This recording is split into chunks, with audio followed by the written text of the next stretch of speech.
Bismillahirrahmanirrahim. Assalamualaikum warahmatullahi wabarakatuh.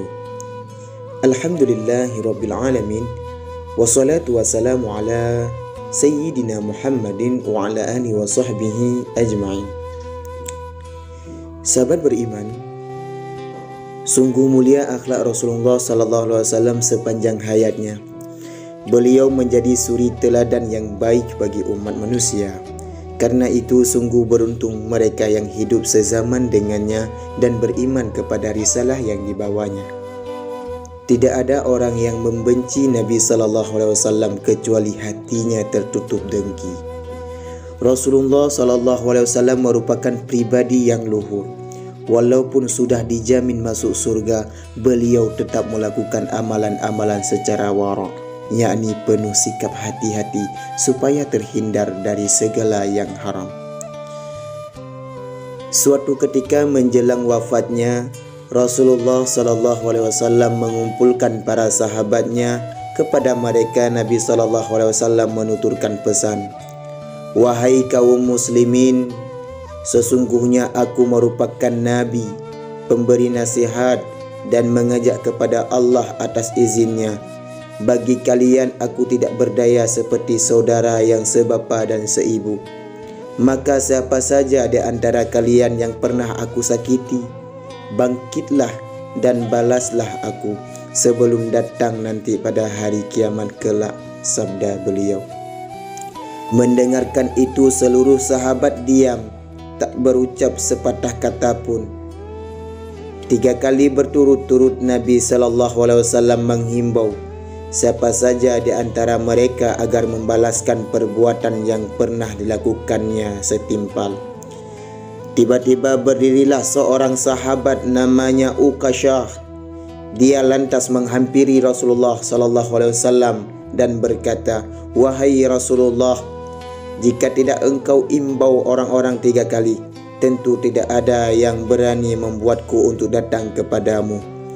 Apa yang engkau inginkan, wahai Uqashah?" tanya Nabi sallallahu alaihi wasallam.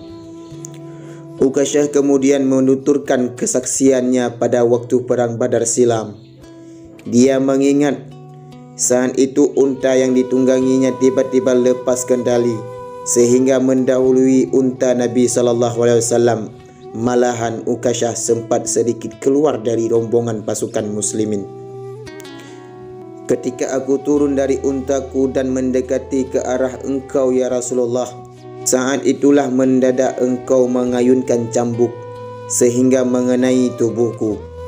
Aku tidak tahu saat itu apakah engkau bermaksud mencambukku atau unta," tutur dia. Nabi SAW memahami duduk perkaranya. Maka beliau menyuruh Bilal bin Rabah untuk meminta sebuah cambuk dari Fatimah di rumahnya. Sehingga putri Nabi SAW, Sayyidatul Fatimah, sempat heran untuk apa Bilal meminta cambuk, sedangkan yang disuruh tidak menjelaskan apa-apa. Di masjid para sahabat sudah berkerumun. Mereka sesungguhnya menahan amarah terhadap Uqashah.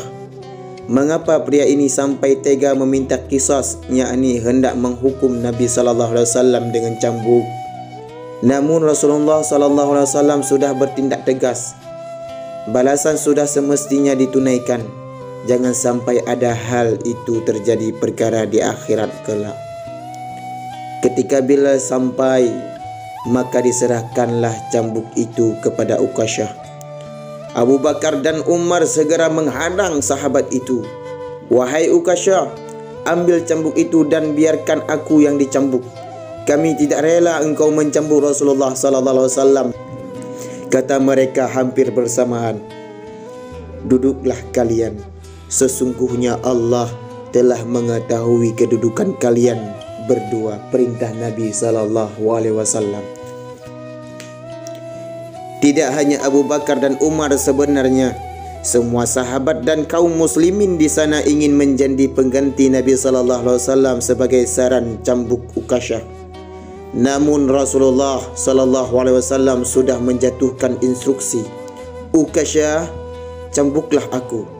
Lakukanlah bila benar aku pernah berbuat salah kepadamu," kata Nabi sallallahu alaihi wasallam.